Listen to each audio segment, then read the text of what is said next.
Taxil.com के YouTube channel पर मैं सीए सतबीर सिंह आपका स्वागत करता हूं। रेगुलर अपडेट के लिए आप हमारे चैनल को सब्सक्राइब करें, नोटिफिकेशन बेल को प्रेस करना ना भूलें ताकि जैसे ही हम कोई नया अपडेट डालें आपके पास इमीडिएटली यह अपडेट पहुंच जाए। सरकार ने सर्कुलर नंबर 56/30/2018 जीएसटी इशू किया है ऑन 24 अगस्त 2018, जिसमें कि सरकार ने बताया है कि फैब्रिक्स पर यदि आपका एक्यूमुलेटेड इनपुट टैक्स क्रेडिट पड़ा हुआ है 31 जुलाई 2018 तक, तो उसे आपको किस प्रकार रिवर्स करना है। सरकार ने कहा है कि पहले notification number 5/2017 central tax rate issue किया गया था, जिसमें कि बताया गया था कि यदि इन्वर्टेड ड्यूटी स्ट्रक्चर की वजह से इनपुट टैक्स क्रेडिट एक्यूमुलेट हो जाता है तो उसका रिफंड नहीं मिलेगा। यहाँ पे कुछ आइटम्स फैब्रिक्स की दी गई थी, जो 10 आइटम्स फैब्रिक्स की दी गई थी उन्हें आप अपनी स्क्रीन पर रेफ़र कर सकते हैं, जिनका यदि एक्यूमुलेटेड इनपुट टैक्स क्रेडिट होता है तो आप उसका रिफ़ंड क्लेम नहीं कर सकते थे। इसके बाद सरकार ने notification number 20/2018 central tax rate issue किया था, जिसमें कि सरकार ने जो बंदिश लगाई थी कि फैब्रिक्स के एक्यूमुलेटेड इनपुट टैक्स क्रेडिट का रिफ़ंड नहीं मिलेगा, उसे रिमूव कर दिया गया था। लेकिन यहाँ पे एक कंडीशन भी लगाई गई थी कि जो जुलाई 2018 तक का एक्यूमुलेटेड इनपुट टैक्स क्रेडिट आपके पास अनयूटिलाइज पड़ा हुआ है, उसका जो क्रेडिट है वो लैप्स हो जाएगा, यानी कि वो आपको नहीं मिलेगा। यदि आप नोटिफिकेशन नंबर 20/2018 सेंट्रल टैक्स को देखते हैं तो उसमें पैराग्राफ जो है वो इंसर्ट किए गए थे, जिन्हें कि आप अपनी स्क्रीन पर रेफ़र कर सकते हैं। लेकिन इसके बाद कुछ डाउट जो है वो रेज़ किए गए थे। क्या जुलाई 2018 की जीएसटी की पेमेंट करने के बाद जो अनयूटिलाइज इनपुट टैक्स क्रेडिट है वो लैप्स हो जाएगा? क्या सर्विसेज और कैपिटल गुड्स के ऊपर अनयूटिलाइज इनपुट टैक्स क्रेडिट जो है वो भी डिसअलाउ कर दिया जाएगा? उस फैब्रिक का क्या होगा, जैसे कि कॉटन और सिल्क, जहाँ पे कि कोई इन्वर्टेड ड्यूटी स्ट्रक्चर नहीं है? यदि एक्सपोर्ट के केस में एक्यूमुलेटेड इनपुट टैक्स क्रेडिट पड़ा हुआ है तो क्या वो भी लैप्स हो जाएगा? यहाँ पे सरकार ने कहा है कि यदि हम सेक्शन 54 और नोटिफिकेशन नंबर 5/2017 को देखते हैं तो वह यह कहता है कि यह जो नोटिफिकेशन है वो सिर्फ इनपुट्स के एक्यूमुलेटेड इनपुट टैक्स क्रेडिट के ऊपर ही लागू होता है। इनपुट सर्विसेज और कैपिटल गुड्स का जो इनपुट टैक्स क्रेडिट है उसके ऊपर यह जो नोटिफिकेशन है वो लागू नहीं होता है। इसके अलावा यह नोटिफिकेशन सिर्फ उन्हीं फैब्रिक्स के ऊपर लागू होता है जो कि इस नोटिफिकेशन में मेंशन किए गए हैं। इसलिए यदि आपके पास उन फैब्रिक्स का इनपुट टैक्स क्रेडिट पड़ा हुआ है 31 जुलाई 2018 से पहले का, तो वो सभी क्रेडिट जो है वो लैप्स हो जाएगा। लेकिन इनपुट सर्विसेज और कैपिटल गुड्स का यदि आपके पास एक्यूमुलेटेड इनपुट टैक्स क्रेडिट है तो वो लैप्स नहीं होगा। जो इनपुट टैक्स क्रेडिट लैप्स होगा उसे किस प्रकार कैलकुलेट करना है, इसके लिए सरकार ने यहाँ पे एग्जांपल भी दी है। इसके लिए आपको रूल 89 सब रूल 5 को रेफ़र करना होगा। जैसे कि मान लीजिए कोई व्यक्ति सिर्फ मैनमेड फाइबर्स ही प्रोड्यूस करता है और उसकी टर्नओवर जुलाई 2017 से जुलाई 2018 के लिए 5 करोड़ रुपया बनती है, और जो इसके ऊपर टैक्स पेबल बनेगा मान लीजिए 5% के हिसाब से 25 लाख रुपीज़ बनता है, और इस पीरियड में जो आईटीसी अवेल किया गया था वो 30 लाख रुपीज़ हो जाता है।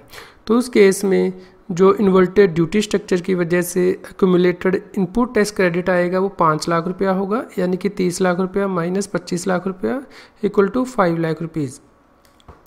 तो यहाँ पे जो मैन्युफैक्चरर का एक्यूमुलेटेड इनपुट टैक्स क्रेडिट है वो 5 लाख रुपया है। सपोज 31 जुलाई 2018 को उसके पास 10 लाख रुपीज़ का अनयूटिलाइज्ड इनपुट टैक्स क्रेडिट पड़ा हुआ है, तो उस केस में उसका जो आईटीसी रिवर्स होगा वो 5 लाख रुपया ही जो है वो लैप्स होगा, और जो बैलेंस है वो आगे उसका कैरी फॉरवर्ड हो जाएगा।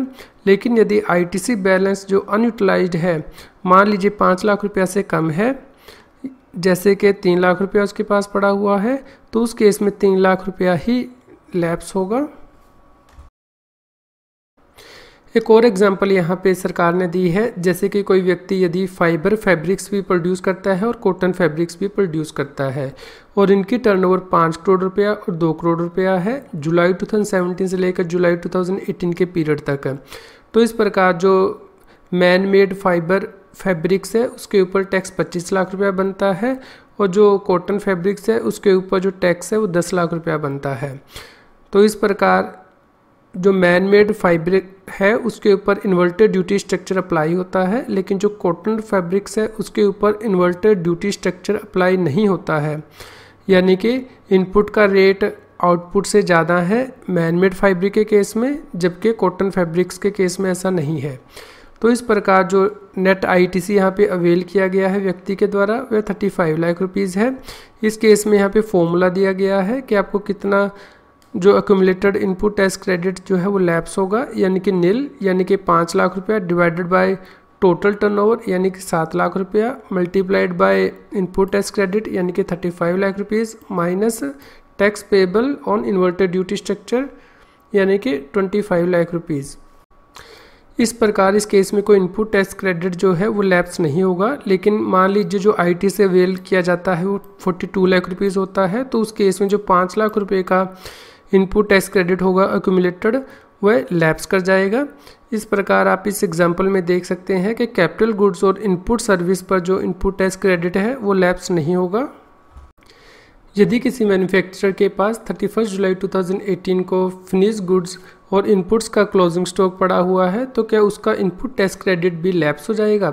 इसे सरकार ने क्लैरिफाई किया है कि यदि किसी स्टॉक में कोई इनपुट्स पड़ा हुआ है तो उससे रिलेटेड जो इनपुट टैक्स क्रेडिट है, या फिर फिनिश गुड्स में कोई इनपुट्स यूज़ हुआ है तो उससे रिलेटेड जो इनपुट टैक्स क्रेडिट है उसे एक्सक्लूड किया जाएगा जब आप नेट इनपुट टैक्स क्रेडिट की कैलकुलेशन को करेंगे। इनपुट्स से रिलेटेड जो इनपुट टैक्स क्रेडिट है वह किस प्रकार कैलकुलेट किया जाएगा, इसके लिए आप GST ITC 01 फॉर्म के सीरियल नंबर 7 को रेफर कर सकते हैं। यह है GST ITC 01 जहाँ पे कि सीरियल नंबर जो है वो 7 दिया गया है। यानी कि यदि आपके पास इनपुट्स सेमी फिनिश गुड्स या फिर फिनिश गुड्स का स्टॉक पड़ा हुआ है तो उसके ऊपर जो आपने इनपुट टैक्स क्रेडिट क्लेम किया है उसकी डिटेल आपको यहाँ पे देनी होती है, invoice number, date, quantities extra. जहाँ तक इस सर्कुलर की एप्लीकेबिलिटी का सवाल है कि क्या ये सर्कुलर जो है वो कॉटन, सिल्क और दूसरे नेचुरल फाइबर फैब्रिक्स पर भी अप्लाई होगा जिनके ऊपर के इन्वर्टेड ड्यूटी स्ट्रक्चर नहीं होता है, यानी कि जहाँ पे कि इनपुट का रेट आउटपुट से ज़्यादा नहीं होता है। वहाँ पे CBIC ने क्लैरिफाई किया है कि यह जो रिस्ट्रिक्शंस यहाँ पे लगाई गई है वह उसी केस में अप्लाई होगी जहाँ पे कि इन्वर्टेड ड्यूटी स्ट्रक्चर की वजह से आपके पास एक्यूमुलेटेड इनपुट टैक्स क्रेडिट पड़ा हुआ है। इसके लिए जो फॉर्मूला दिया गया है उसमें वह प्रोविज़न दी गई है कि आपका जो रिलेटेड इनपुट टैक्स क्रेडिट है इन्वर्टेड ड्यूटी स्ट्रक्चर की वजह से वो ही रिवर्स हो। जहाँ तक एक्सपोर्ट के ऊपर यदि आपका कोई इनपुट टैक्स क्रेडिट एक्यूमुलेट हो रखा है तो उसे अलग से डिटरमिन किया जाता है। इसके लिए रूल 89 सब रूल 4 दिया गया है जो कि यह कहता है कि यदि आपका एक्यूमुलेटेड इनपुट टैक्स क्रेडिट पड़ा हुआ है एक्सपोर्ट का तो वो लैप्स नहीं होगा, क्योंकि फॉर्मूले के अंदर जो जीरो रेटेड सप्लाई है उसे एक्सक्लूड किया जाता है। इस प्रकार यदि एक्यूमुलेटेड इनपुट टैक्स क्रेडिट है जीरो रेटेड सप्लाईज का तो वो लैप्स नहीं होगा। उस केस में आप रिफंड को क्लेम कर सकते हैं as per circular number 18/2017 central tax.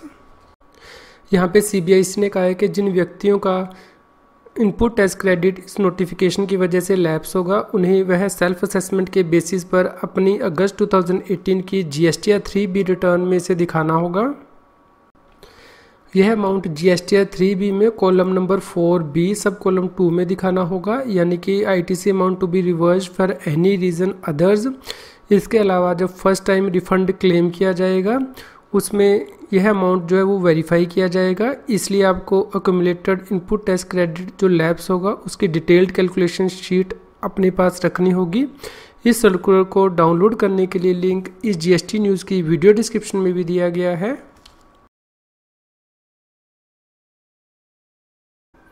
इस प्रकार जो अमाउंट आपका एक्यूमुलेटेड इनपुट टैक्स क्रेडिट का फैब्रिक्स पर रिवर्स करना है उसे आपको GSTR 3B में दिखाना है। GSTR 3B में कॉलम नंबर 4 दिया गया है यानी कि एलिजिबल ITC, यहाँ पे पॉइंट नंबर B दिया गया है यानी कि अमाउंट टू बी रिवर्स्ड, यहाँ पे आपके सब पॉइंट नंबर 2 दिया गया है यानी कि अदर्स। यहाँ पे आप जो अमाउंट रिवर्स करेंगे एक्यूमुलेटेड इनपुट टैक्स क्रेडिट का जो कि 31 जुलाई 2018 या फिर उससे पहले आपके पास पड़ा हुआ है वह अमाउंट आप यहाँ पे दिखाएंगे। आज की GST की न्यूज़ आपको कैसी लगी इसके बारे में हमें बताएं। लाइक करें और शेयर करें। जितना अधिक आप लाइक करते हैं और शेयर करते हैं उतनी ही अधिक हमें प्रेरणा मिलती है कि हम और भी अधिक अच्छी जीएसटी की न्यूज़ आप तक पहुंचा पाएँ। यदि आप जीएसटी से रिलेटेड रेगुलर अपडेट्स अपनी ईमेल आईडी पर मंगवाना चाहते हैं तो आप हमारे न्यूज़लेटर को सब्सक्राइब कर सकते हैं, जिसका लिंक इस जीएसटी न्यूज़ की वीडियो डिस्क्रिप्शन में भी दिया गया है। यदि आप हमारी प्रीवियस जीएसटी न्यूज़ को सुनना चाहते हैं तो आप हमारे चैनल की प्लेलिस्ट को रेफर कर सकते हैं।